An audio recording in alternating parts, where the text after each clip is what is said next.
এখন আমরা কীর্তনের মধ্যে আস্বাদন করব শিবাস পণ্ডিতের পুত্র বিয়োগ। শিবাস পণ্ডিতের পুত্র বিয়োগ।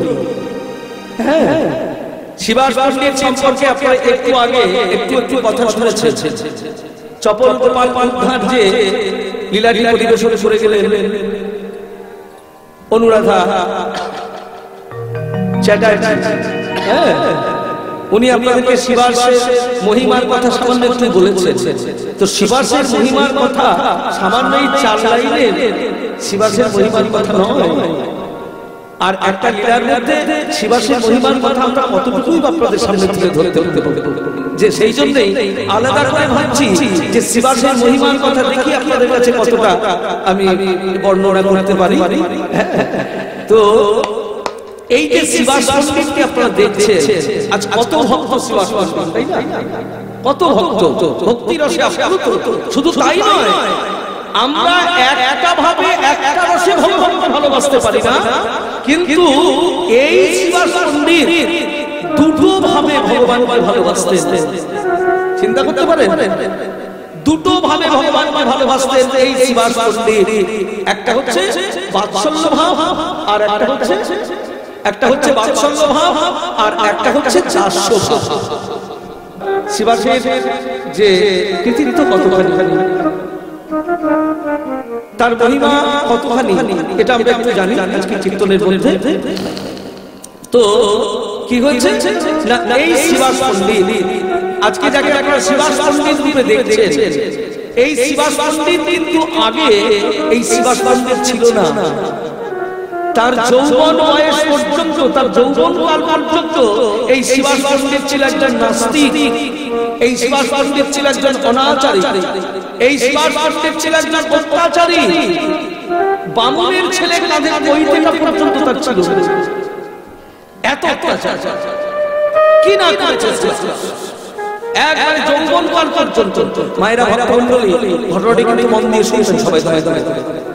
যৌবন কাল পর্যন্ত এই শিবাস পণ্ডিত কি না করেছে,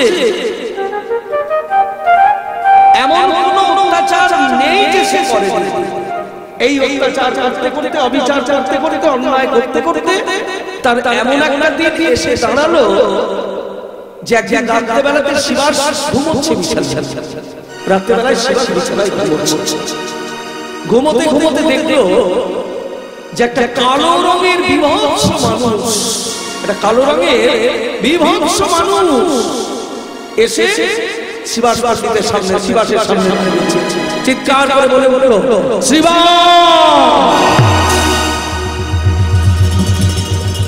শুন শুন শুন, কে কে কে আপনি? এত গভীর রাতে আমার সামনে দাঁড়িয়ে রয়েছেন, কে আপনি? আপনি সরে যান, আপনাকে দর্শন করতে পারছি না। আপনি বলে, শিবাস, আমি হলাম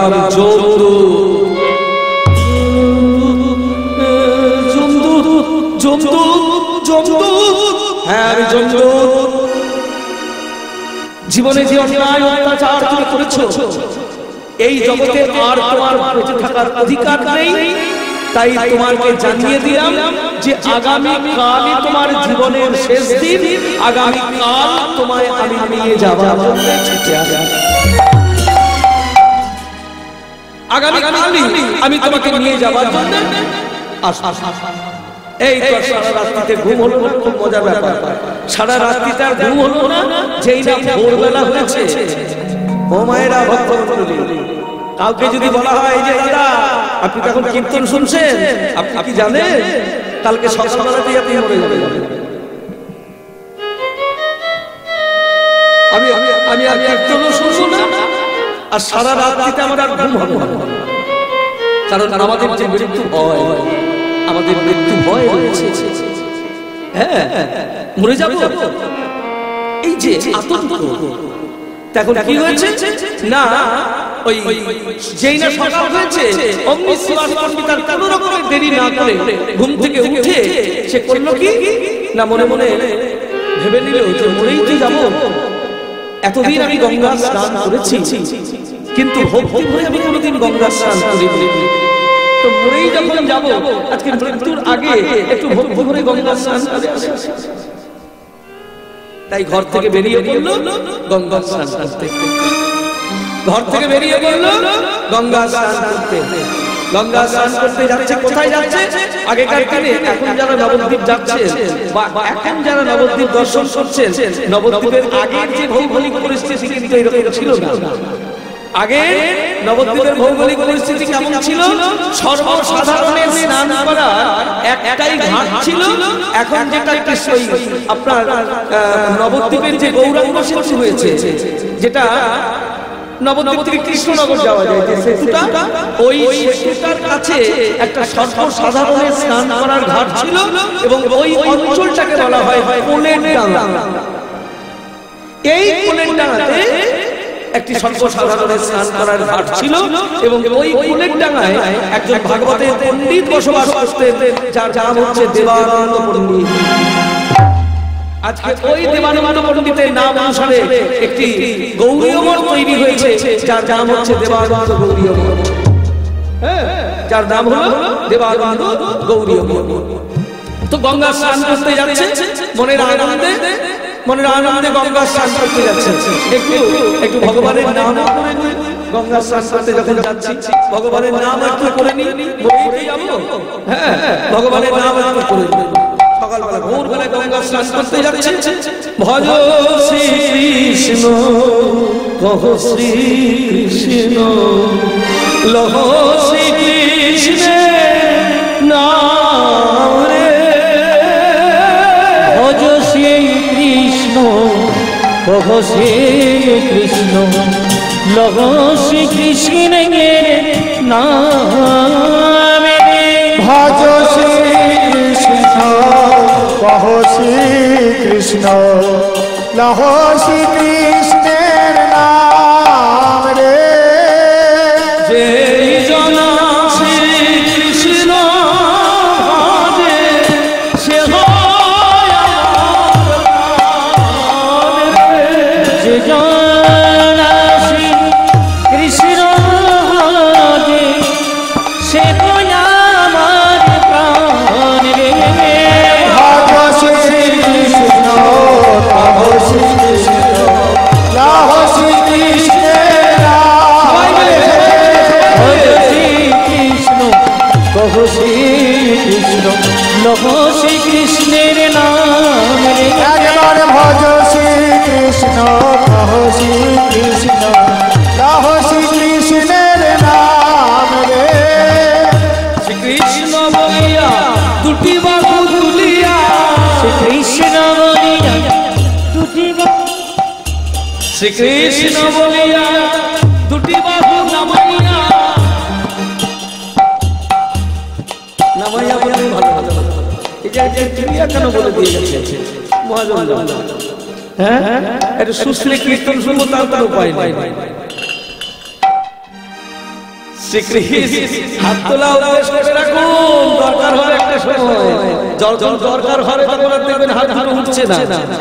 শ্রীকৃষ্ণ বলিয়া দুটি বাহু তুলিয়া, শ্রীকৃষ্ণ বলিয়া দুটি বাহু তুলিয়া, কৃষ্ণ বলিয়া দুটি বাহু তুলিয়া, নাচিয়া গাহিয়া যাও রে, ভজ শ্রী কৃষ্ণ কহ শ্রী কৃষ্ণ লহ শ্রী কৃষ্ণের নাম রে, একবার ভজ শ্রী কৃষ্ণ কহ শ্রী কৃষ্ণ লহ শ্রী কৃষ্ণের নাম রে, প্রভাতে শ্রীকৃষ্ণ নাম নিলে পূর্ণ হবে মনস্কার, প্রভাতে শ্রীকৃষ্ণ নাম নিলে পূর্ণ হবে মনস্কার, প্রভাতে শ্রীকৃষ্ণ নাম নিলে পূর্ণ হবে মনস্কার, প্রভাতে শ্রীকৃষ্ণ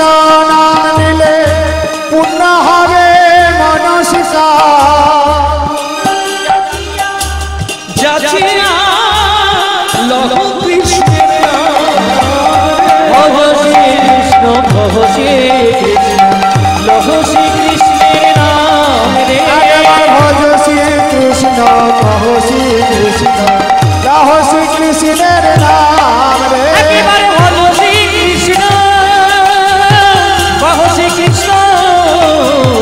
তব শ্রীকৃষ্ণের নাম রে ভজ শ্রীকৃষ্ণ লহ শ্রীকৃষ্ণ লহ শ্রীকৃষ্ণের নাম রে ভজ শ্রীকৃষ্ণ তব শ্রীকৃষ্ণ তব শ্রীকৃষ্ণের নাম রে ভজ শ্রীকৃষ্ণ লহ শ্রীকৃষ্ণ লহ শ্রীকৃষ্ণের নাম হরে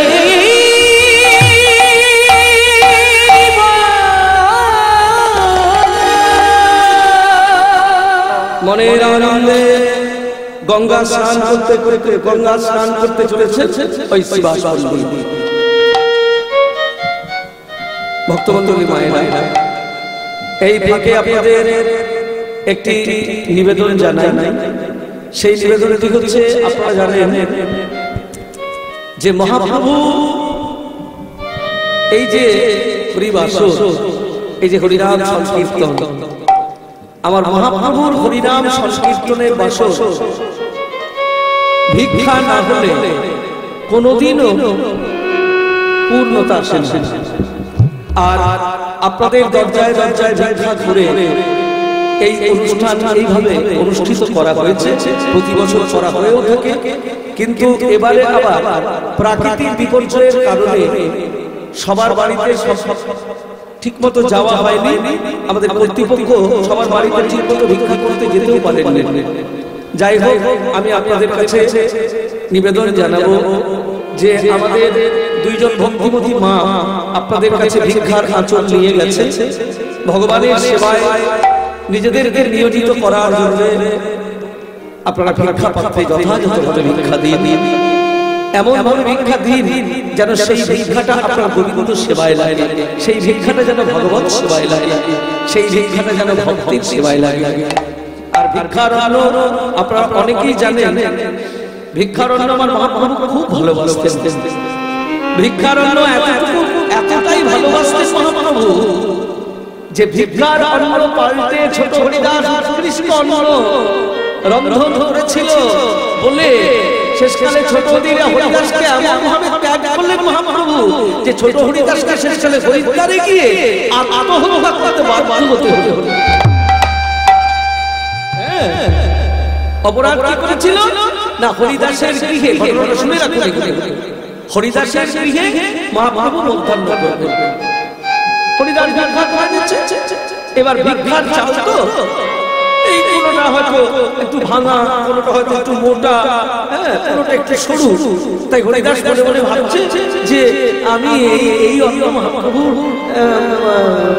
কি করে তুলে দেবো মহাপ্রভুকে। তাই যদি একটু উৎকৃষ্ট অন্ন হতো তাহলে আমার মহাপ্রভু প্রসাদ পেয়ে বড় আনন্দ হতে, প্রসাদ খেতে সুস্থ। অন্য কারো কাছে নয়, মহাপ্রভুরই একজন ভক্ত, যেমন তেমন ভক্ত নয়, শিখি মাইতির বোন মাধবীর কাছে চালটাকে পাল্টে নিয়ে ওই উৎকৃষ্ট চাল রান্না করে মহাপ্রভুর সামনে যখন ওই মানুষ বাড়িয়ে দেওয়া হয়েছে, মহাপ্রভু ওই ঝকঝকে অন্ন দেখে বললেন, হরিদাস তুমি এত উৎকৃষ্ট তন্ডুল কোথায় পেয়েছো? বলে, প্রভু আমি ওই ভিক্ষার তন্ডুল ওই মাধবীর ঘরের থেকে একটু পাল্টে নিয়ে এসেছি। যেই না বলা, মহাপ্রভু প্রসাদ তো পেলেন না, একেবারে সিংহের মতো গর্জন করে উঠলেন আর হরিদাসকে বহিষ্কার করলেন, যাও তুমি দূর হয়ে যাও।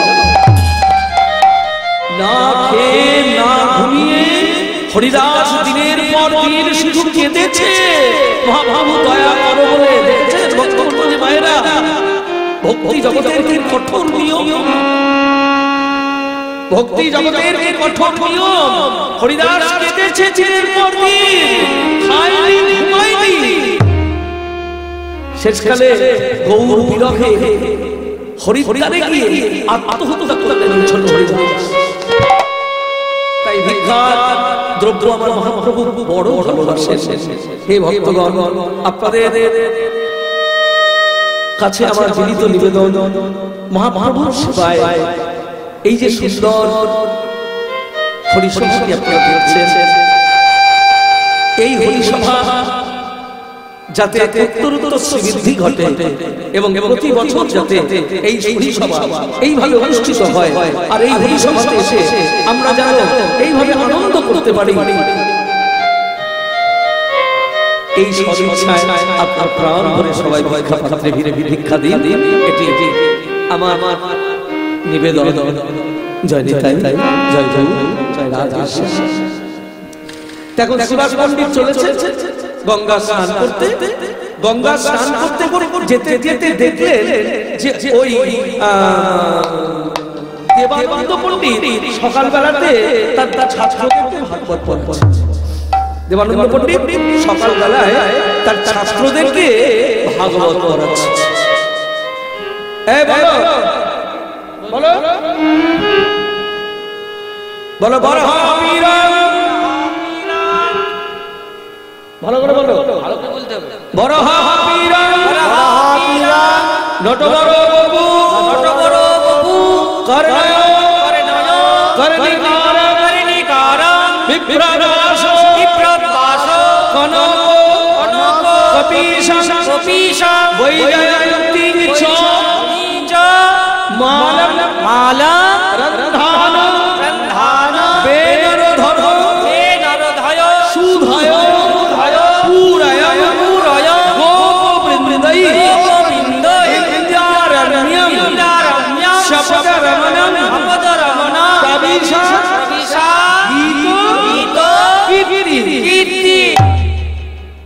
ভালোই হলো।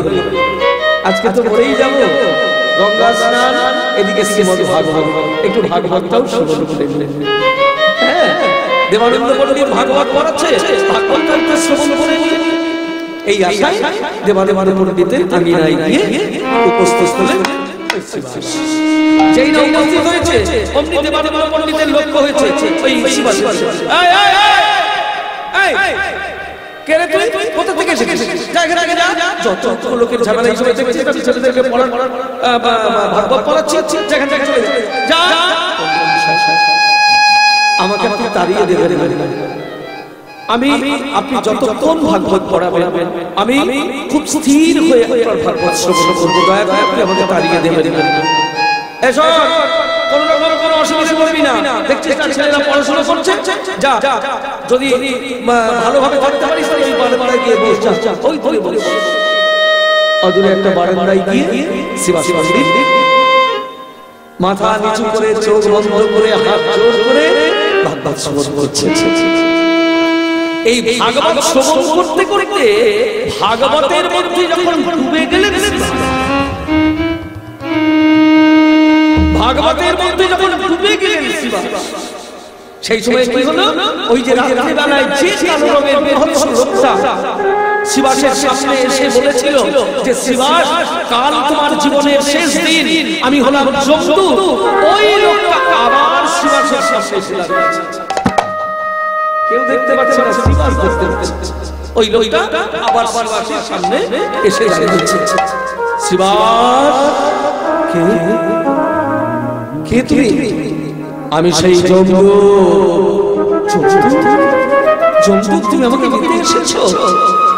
বলে হ্যাঁ, আমি তোকে নিতে এসেছিলাম, কিন্তু আর আমি তোকে নিয়ে যেতে পারলাম না।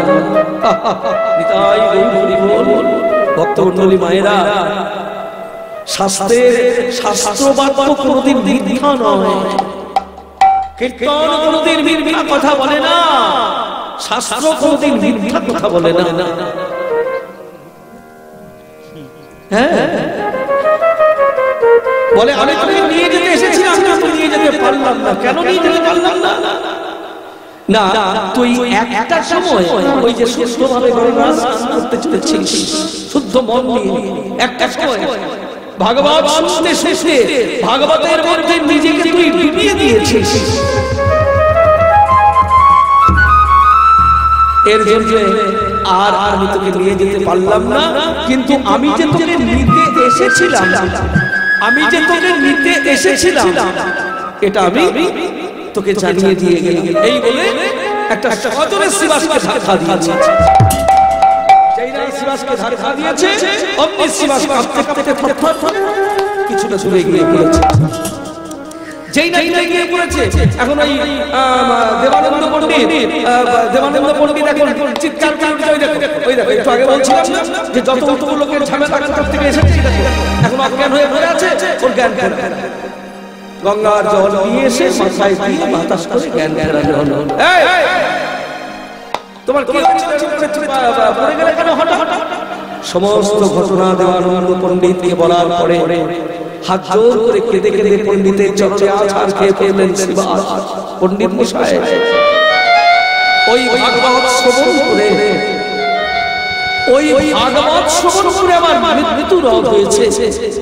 আমি মৃত্যু পথগামী ছিলাম, আজকেই আমার ছিল জীবনের শেষ দিন, কিন্তু মৃত্যুর আগের মুহূর্তে আমি প্রাণ ভরে ওই ভাগবত আস্বাদন করেছি বলে যমদূত তোমাকে নিতে এসে শেষে চলে গেল।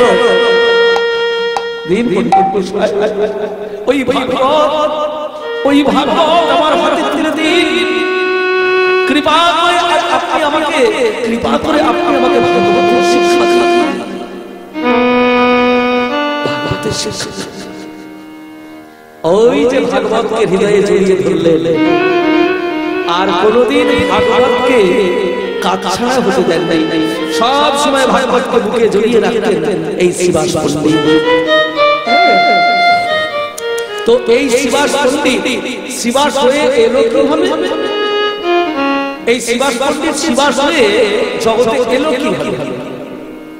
এই ঘটনাটা শুনে রাখতেন। নারদ মুনি ছিলেন তো, নারদ মুনি কারা চেনেন? একটু নারদকে হাত তুলুন তো দেখি। যারা একটা হাত তুলছেন তারা কি হাত দেখতে চেনেন? আর এই কটা লোক নারদকে চেনেন তো, আর বাকি লোক চেনেন না তো? চেনেন না তো?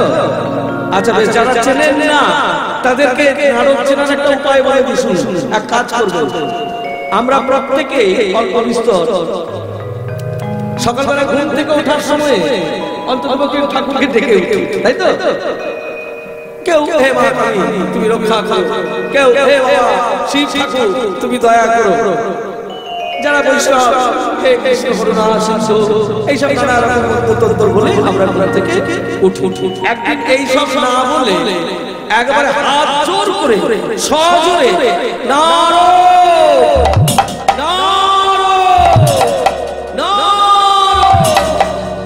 বলে এইবার দেখে নেবেন আপনার সেই দিনটি কেমন যায়, তাহলে বুঝতে পারবেন। তাহলে নারদ চেনাতে হবে না আপনাদের।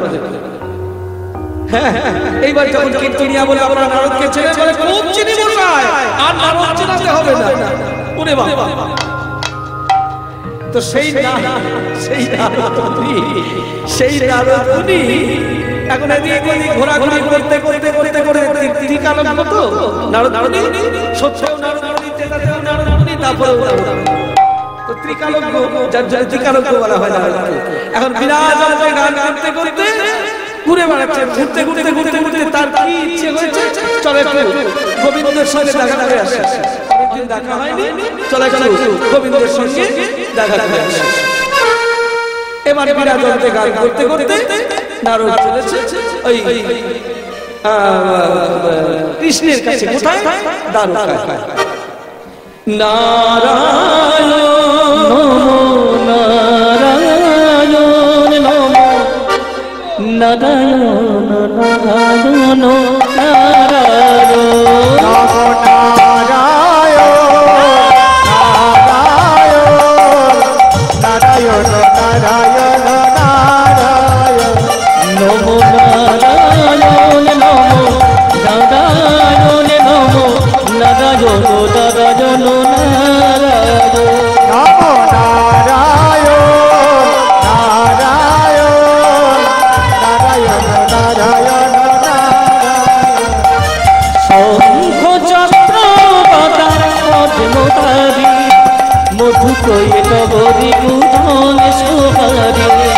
শঙ্খ চক্র নারায়ণ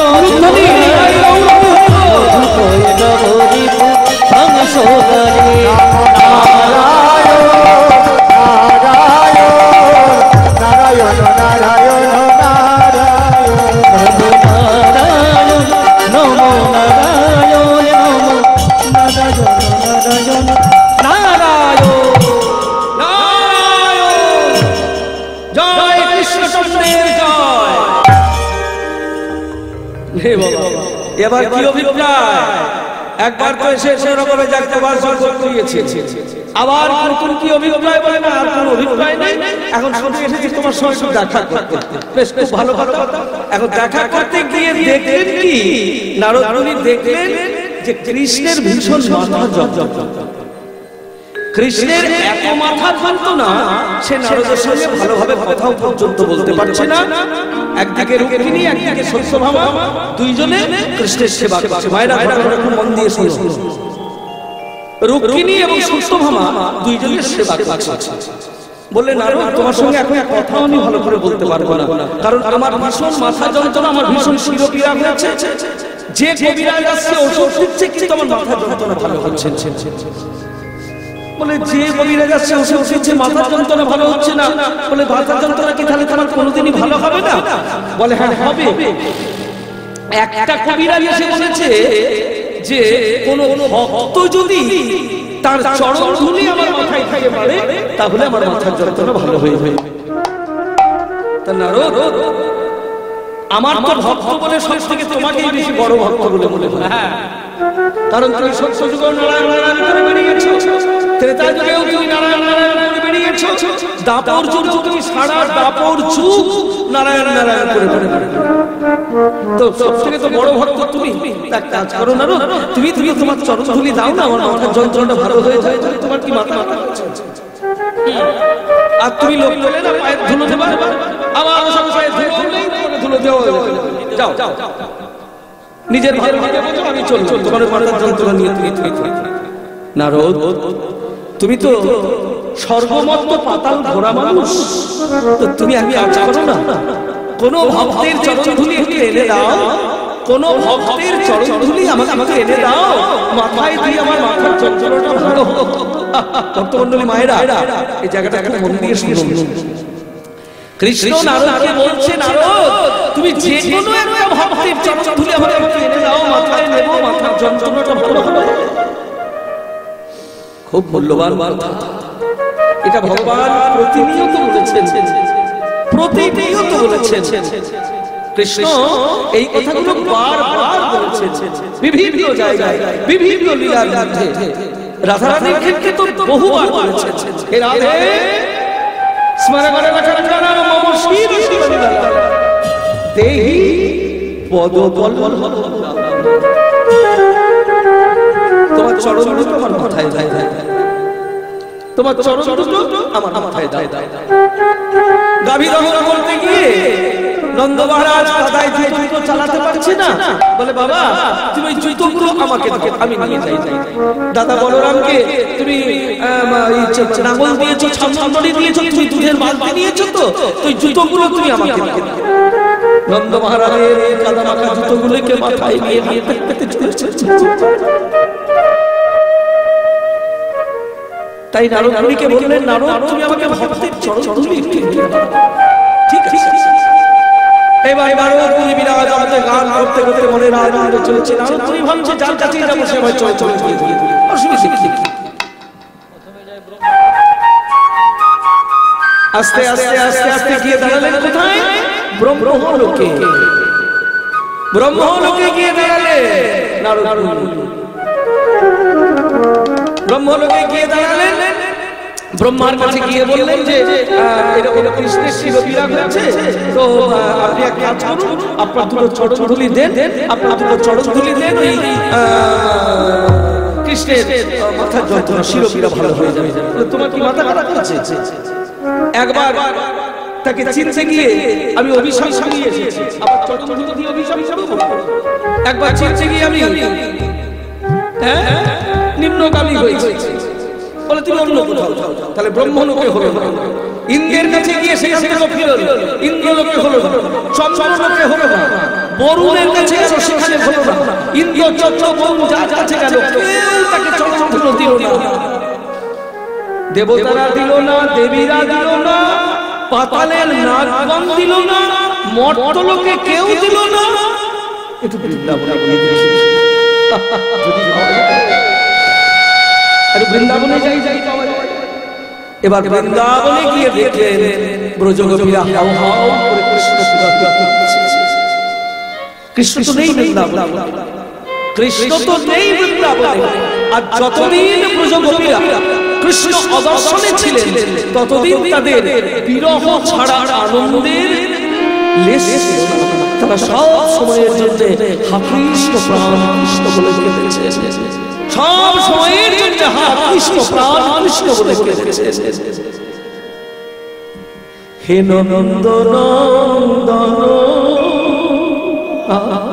ব্রজগোপীরা হায় হায় করছে, ব্রজনাথ হে ব্রজবল্লভ, হে প্রাণরাম, হে প্রাণরাম, হে গোপী প্রাণরাম। নন্দ নন্দন যশোদা জীবন, হে দামোদর, হে শ্রী মাধব। জয় জয় নন্দ নন্দন, যশোদা জীবন, হে দামোদর, হে শ্রী মাধব। জয় গীতে গভীরং জনমনাজ, সয়ন্দিরা শাশ্বতী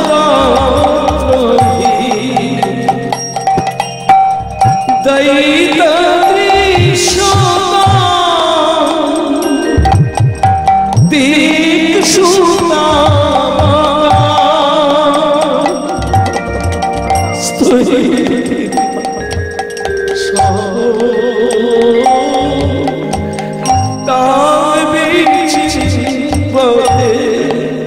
জয় জয় নন্দন যশোদা জীবন, হে দামোদর, হে শ্রী মাধব।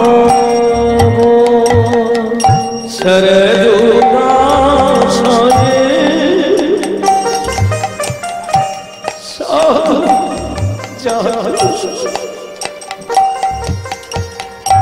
সরসী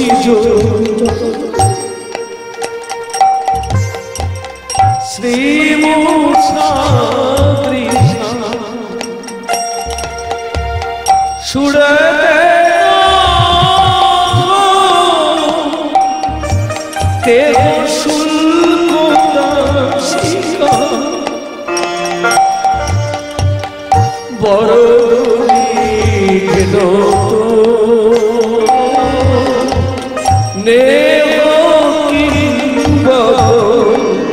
জয় জয় নন্দনন্দন যশোদা জীবন, হে দামোদর, হে শ্রী মাধব।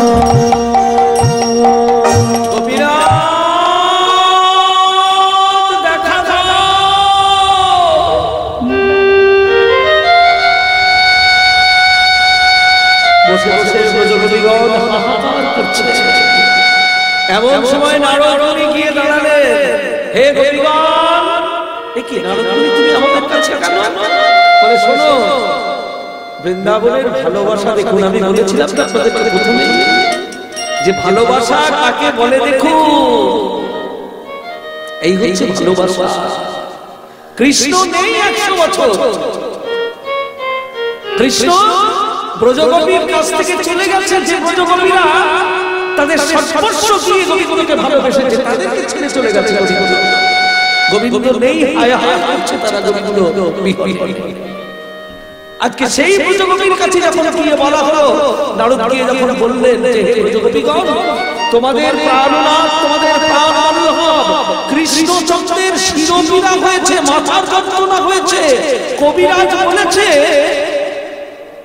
যে যদি কোনো ভক্তের চরণধূলি মাথায় দিতে পারো, যদি কোনো ভক্তের চরণধূলি মাথায় দিতে পারো তাহলে শিরোপীড়া ভালো হয়ে যাবে। তো তোমরা কি একটি চরণধূলি দেবে? কেউ দেয়নি। ব্রহ্মার কাছে গিয়েছিলাম, সে ফিরিয়ে দিয়েছে। চন্দ্রের কাছে, ইন্দ্রের কাছে, বরুণের কাছে কেউ একটু চরণধূলি দেয় নাই। তো তোমরা কি দেবে একটু চরণধূলি? ওনারও আমাদের প্রাণনাথ, আমাদের প্রাণ গোবিন্দ, আমাদের প্রাণ বল্লভের মাথার যন্ত্রণা হয়েছে।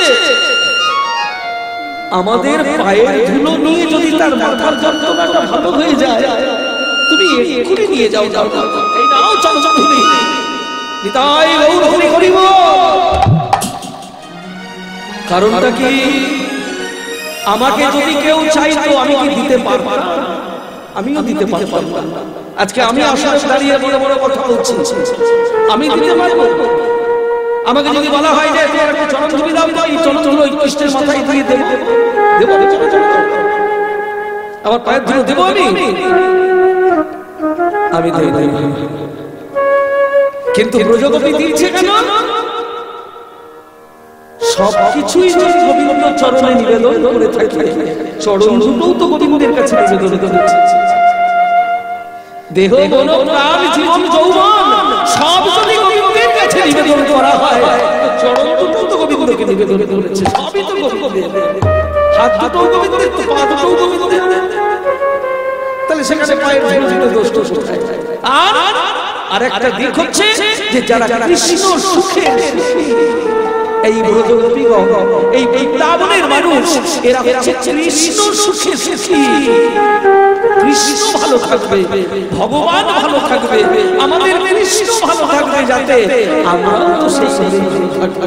কৃষ্ণ ভালো থাকলে আমরাও ভালো থাকবো, কৃষ্ণ আনন্দে থাকলে আমরাও আনন্দে থাকবো, কৃষ্ণ সুখে থাকলে আমরাও সুখে থাকবো। এই নাও নাও ভক্তমণ্ডলী মায়েরা, নারদের আঁচলে ব্রজগোপীরা তুলে দিল তাদের চরণধুলো। আর সেই চরণধুলো নিয়ে সারাটা রাস্তা বৃন্দাবন থেকে দ্বারকা অবধি ভাবতে ভাবতে নারদৌনি গেল দ্বারকায়। এইটা কি ধরনের ভক্তি, এইটা কি ধরনের প্রেম, যে প্রেমের, যে ভক্তির অধিকারী হয়ে ওই বৃন্দাবনের ব্রজগোপীরা তাদের চরণধুলো তুলে দিল গোবিন্দের মাথায়। এটা কত বড় প্রেম, এটা কত বড় ভালোবাসা, কি এমন ভালোবাসা, কি এমন প্রেম, কি এমন ভক্তি, যেটা আমি দিতে পারলাম না, যেটা ইন্দ্র চন্দ্র বরুণ কেউ দিতে পারলো না। হ্যাঁ, সেটা ব্রজগোপীরা দিয়ে দিল। হাঁটতে হাঁটতে হাঁটতে হাঁটতে চরণধুলো নিয়ে গিয়ে কৃষ্ণের সামনে দাঁড়ালো নারদ মুনি। চরণধুলো এনেছো, এনেছি। কারা দিয়েছে, কোথা থেকে পেয়েছো?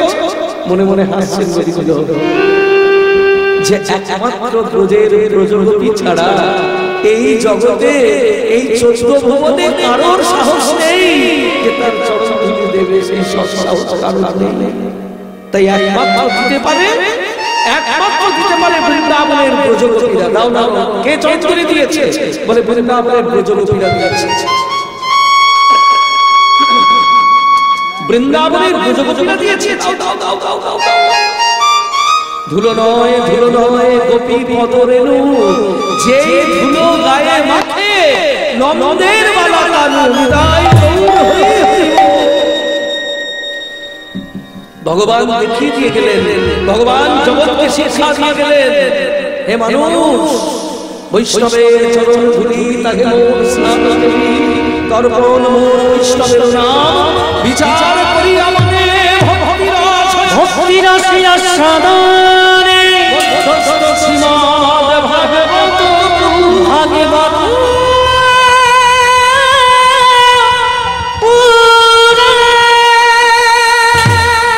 বৈষ্ণবের উচ্ছিষ্ট তাকে মোর মনোনিষ্ঠ, বৈষ্ণবের নামেতে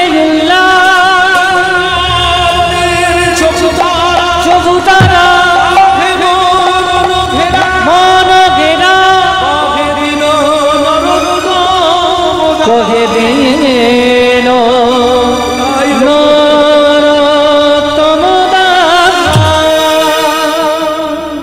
আমি যেমন ভক্তের চরণধুলি মাথায় নিলাম, তোমরাও জ্ঞানীর চরণধুলিতে স্নান করতে শেখো, জ্ঞানীর চরণধুলো মাথায় নাও, গায়ে মাখো, তাতে তোমাদের মানব জীবনের মঙ্গল হবে। দেখিয়ে দিয়ে গেলেন ভগবান। তো এইবার চরণধুলি মাথায় নিলেন গোবিন্দ, শিরোপীরা ভালো হলো। এইবার নারদ মুনি ধরেছে, এই যে শোনো শোনো, এইটা কি ধরনের প্রেম, এটা কি ধরনের ভক্তি, এটা কি ধরনের ভালোবাসা। বৃন্দাবনের গোয়ালিনীগুলো, ওই অশিক্ষিত গোয়ালিনীগুলো তাদের চরণধুলি তোমার মাথায় তুলে দিল। হাসতে হাসতে গোবিন্দ বললেন, নারদ, যে প্রশ্নটা তুমি আমাকে করেছো সেই প্রশ্নটা গিয়ে তোমার শিষ্যের কাছে করো। নারদের শিষ্যকে, নারদের শিষ্য হচ্ছে ব্যাসদেব, যিনি ভাগবত রচনা করেছেন, তোমার শিষ্যের কাছে করো, যাও। এবার নারদ মুনি চলে গেল ব্যাসদেবের কাছে। গুরুদেব বলে, এই যে বৃন্দাবনের ব্রজগোপীরা তাদের চরণধুলো তুলে দিল কৃষ্ণের মাথায়, এইটা কি জাতীয় প্রেম, এইটা কি জাতীয় ভালোবাসা, এটা কি জাতীয় ভক্তি, তুমি আমার কাছে ঠিক ঠিক বলে। গুরুদেব, আমি লিখেছি, আমি উপলব্ধি করতে পারিনি, আমি অনুভব করতে পারিনি, আমি শুধু কলম চালিয়েছি, আমি উপলব্ধি করতে পারলাম না, আমি বুঝতে পারলাম না, আমি অনুভব করতে পারলাম না। নারদ মুনি বললেন, শোনো শোনো ব্যাস, এই যে প্রেম আমরা আস্বাদন করতে পারলাম না, যে প্রেমের অধিকার থেকে আমরা দুইজনে বঞ্চিত হয়ে রইলাম, আগামী যুগে আমরা আবার দুইজনে একই ঘরে একই জায়গায় জন্মগ্রহণ করে, একই ঘরে একই জায়গায় জন্মগ্রহণ করে আমরা এই রস আস্বাদন করব। তুমি জন্মগ্রহণ করবে, নারদ মুনি বললেন, তুমি জন্মগ্রহণ করবে বৃন্দাবন দাস ঠাকুর হয়ে, তুমি বৃন্দাবন দাস ঠাকুর হয়ে জন্মগ্রহণ করবে কলিযুগের ব্যাসদেব হয়ে, আর আমি জন্মগ্রহণ করব, আমি জন্মগ্রহণ করব শিবার পণ্ডিত হয়ে। আমার ভাইজি নারায়ণীর গর্ভে তুমি বৃন্দাবন দাস ঠাকুর হয়ে জন্মগ্রহণ করবে। এই সেই নারদ মুনি, আর ওই হলো সেই ব্যাসদেব। একজন হলেন শিবাস আর একজন হলেন বৃন্দাবন দাস ঠাকুর। নিতাই গৌর হরি হরি। জন্মগ্রহণ করেছিলেন বাংলাদেশের শ্রীহট্ট জেলায়, বাংলাদেশের শ্রীহট্ট জেলায় জন্মগ্রহণ করেছিলেন এই শিবাস পণ্ডিত। তারপর আস্তে আস্তে আস্তে আস্তে নবদ্বীপে এসে সবাই এই পড়াশোনার সুযোগ জন্য, তখনকার দিনে যারাই নবদ্বীপে এসেছে তারা কিন্তু একটু শিক্ষা বা বিদ্যা অর্জন করার জন্য এসেছে, কারণ তখন সমস্ত বাংলায় ওই একটা জায়গায় পড়াশোনা হতো, সেটা হচ্ছে শ্রীধাম নবদ্বীপ, আর কোথাও পড়াশোনার কোনো ব্যবস্থা ছিল না। তাই সেই শিবাস পণ্ডিত, আজকে যে শিবাস পণ্ডিতকে আপনারা দেখলেন, নবদ্বীপের শ্রেষ্ঠ পণ্ডিত শিবাস মহাপ্রভুজি চার করে বলেছেন। কোন দিন বলেছিলেন? যেদিন ওই শিবাস অঙ্গনে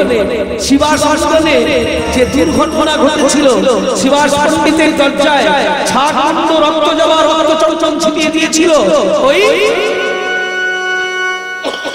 তান্ত্রিক চপল গোপাল। সেই নবদ্বীপের শ্রেষ্ঠ বৈষ্ণব কবি, বৈষ্ণব কাহারে বলি, কাহারে বলি, শাসনের অধিকারী, কাহারে বলি, শতগুণের অধিকারী, শতগুণের অধিকার, কাহারে বলি, শতগুণের অধিকার। এইবার মনের আনন্দে শ্রী মহাপ্রভু শ্রীকৃষ্ণ চৈতন্য মহাপ্রভু মনের আনন্দে হরিনাম সংকীর্তন করছে ওই শিবাসনের মধ্যে।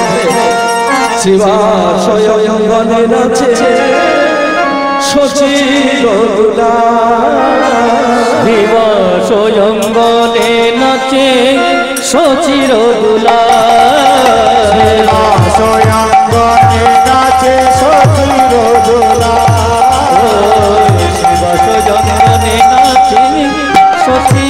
দোলা নাচে সচির দোলা নাচে সচির দোলা নাচে সচির দোলা সেবা স্বয়ং বলে নাচে সচির ওই সেবা স্বয়ং বলে নাচে সচির সেবা স্বয়ং বলে নাচে সচির দোলা ভক্তগণ সঙ্গে করে নাচে প্রিয় ভক্তগণ সঙ্গে করি নাচে আমার গৌরে করি ভক্তগণ সঙ্গে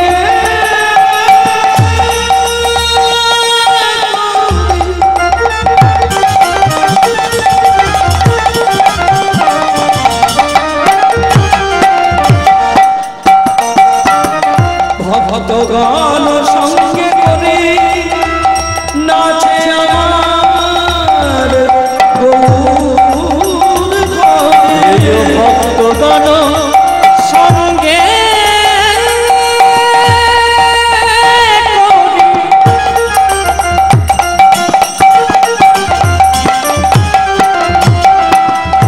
নাচে আমার গৌরে গৌরে পাশে পাশে পাশে পাশে নাচে আমার পাশে পাশে নাচেন আমার পাশে পাশে পাশে পাশে নাচেন আমার নিতাই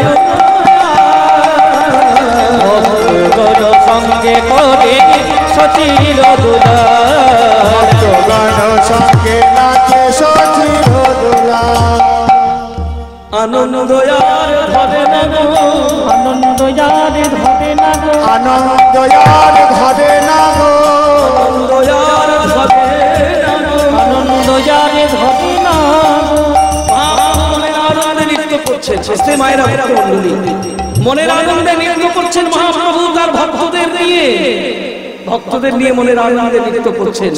এই নৃত্য করতে করতে হঠাৎ একটা কান্নার শব্দ ভেসে এলো শিবাসের ঘরের ভেতর থেকে। একটা কান্নার শব্দ ভেসে আসছে শিবাসের ঘরের ভেতর থেকে। শিবাসের ঘরের ভেতর থেকে একটা কান্নার শব্দ ভেসে আসছে। মহাপ্রভু বলে উঠলেন, শিবাস শিবাস, আমার আজকে হরিনামে মনোনিবেশ হয়েছে না সারা বলো তো শিবাস। হরিনামে মন কোথা থেকে যেন একটা কান্নার শব্দ ভেসে আসছে।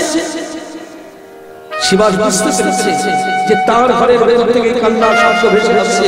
শিবাস পণ্ডিত খেল করলেন, মায়েরা চিন্তা করুন, জায়গাটা ভালো ভালো লক্ষ্য করুন। শিবাস পণ্ডিত ঘরের মধ্যে ছুটে গিয়ে দেখলেন তার একমাত্র পুত্র গোপাল মারা গেছে, আর সেই শিশু পুত্রকে কোলে নিয়ে তার মা মালিনী দেবী হাউ হাউ করে চাপড়ে চাপড়ে কাঁদছে।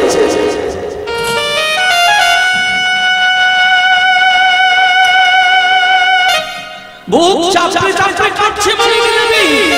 ওই মৃত শিশু পুত্রটিকে কোলে নিয়ে শিবাস পণ্ডিত গিয়ে হাত জোড় করে বললেন, মালিনী দেবী তুমি তোমার কান্না বন্ধ করো। তোমার এই কান্নার মন যদি মহাপ্রভুর কানে গিয়ে পৌঁছায় তাহলে এক্ষুনি আমার হরিনাম বন্ধ হয়ে যাবে। কান্না বন্ধ করো মালিনী। তুমি যদি কান্না বন্ধ না করো আমি সোজা গিয়ে সুরধনী গঙ্গায় ডুবে মরবো মালিনী। যখন কান্না বন্ধ করছে না মালিনী, এত বড় একটা কাপড়ের দাব করে পুটলি করে জোরে গিয়ে মালিনী দেবীর মুখে গুঁজে দিল। কান্না বন্ধ হলো, কিন্তু ভগবান গৌরাঙ্গ মহাপ্রভু তিনি যেই না শিবাস মহাপ্রভুর কাছে গিয়ে দাঁড়ালেন, মনে মনে হেসে উঠলেন, শিবাস আমার আজকে হরিনাম ভালো লাগছে না, চলো তোমার ঘরে গিয়ে দেখি। ঘরে গিয়ে দেখলেন একটা মাত্র পুত্র গোপালকে কোলে নিয়ে বসে বসে কাঁদছেন মালিনী। একটা মাত্র পুত্র গোপালকে কোলে নিয়ে বসে বসে কাঁদছেন মালিনী। এই না তোমাকে আমি ভালোবেসেছিলাম, এই না তোমাকে আমি পুত্র থেকে ভালোবেসেছিলাম। তোমাকে পুত্র থেকে ভালোবাসা, তোমার নামকে ভালোবাসা, তোমার নাম করার জন্য জায়গা দেওয়ার তোমরা আমায় এই প্রতিদান দিয়েছো। আমার একটা মাত্র সন্তানকে তুমি আমার কাছ থেকে কেড়ে নিলে। তুমি নাকি প্রতিটি পাবো দুপুর বেলায় তোমার কীর্তন করে ভজপতি তো শ্রী গৌরহরি, তুমি কেমন প্রতিটি পাবো? তুমি প্রতিটি উদ্ধার করো আমার ছেলেকে, প্রতি তুমি নাকি উদ্ধার করেছো।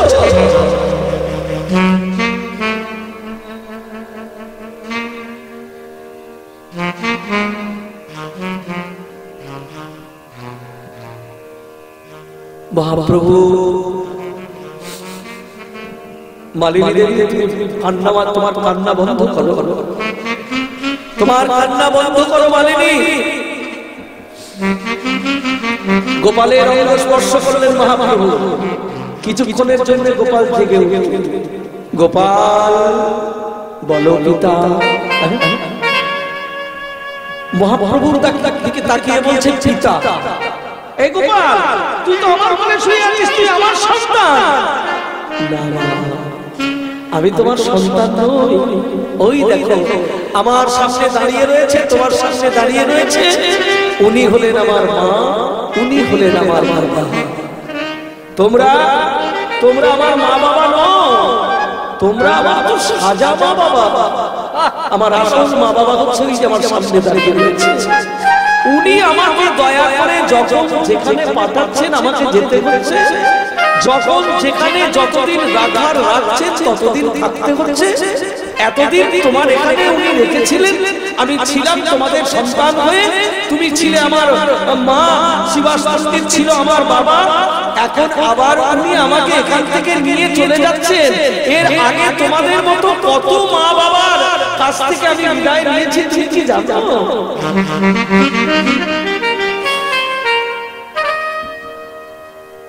এই যেই না মহাপ্রভু আবার স্পর্শ করেছে গোপাল, চৈতন্য হলো শ্রীবাস পরিপূর্ণ, চৈতন্য হলো মালিনী দেবী। এই জগতে কেউ কারোর নয়, এই জগতে কেউ কারোর নয়। এ মায়া প্রপঞ্চময় ভবরঙ্গ মঞ্চ মাঝে নটের নট নটবর হরি, যারে যা সাজায় সে তাই সাজে। এই সংসার ক্ষেত্রে জীব মাত্রে কর্মসূত্রে সবাই বাধা, কেহ রাজা কেহ প্রজা, কেহ ভগিনী কেহ ভ্রাতা। এই সংসার ক্ষেত্রে জীব মাত্রে কর্মসূত্রে সবাই বাধা, কেহ রাজা কেহ প্রজা, কেহ ভগিনী কেহ ভ্রাতা। আবার কেউ সেজে এসেছে পিতা, কেউ স্নেহ ময়ী মাতা। সব কত রঙে অভিনেতা, আসেন কত সাজ সেজে। হে মায়া প্রপঞ্চময়, হে মায়া প্রপঞ্চময়। না হইলে কর্ম শেষ, আমি কত যাব আর কত আসব। সংসারে সংসারের মাঝে আমি কত হাসবো আর কত কাঁদব। না হইলে কর্ম শেষ, আমি কত যাব আর কত আসব। সংসারে সংসারের মাঝে আমি কত হাসব আর কত কাঁদিব। ওহি ভূষণ বলে এবার যবে আসব, মায়া মোহ সবে নাশিব। হরিনাম যোগে এসে বসব, মিশ বিশ্বহরির পদরাজে। হে মায়া প্রপঞ্চময়, হে মায়া এই প্রচেষ্টা আমাদের থাকুক, এই প্রয়াস আমাদের থাকুক, এই সুন্দর হরিসভাগুলি প্রতি বছর যেন সুন্দরভাবে অনুষ্ঠিত হয়। এর জন্য আপনারা আমরা উভয়ই যেন সহযোগিতা করতে পারি, আমরা যেন সবাই ভগবত সেবায় লাগতে পারি, সবাই আমরা যেন বৈষ্ণব সেবায় লাগতে পারি, এই আশায় রইলাম আবার আগামী বছরের জন্য।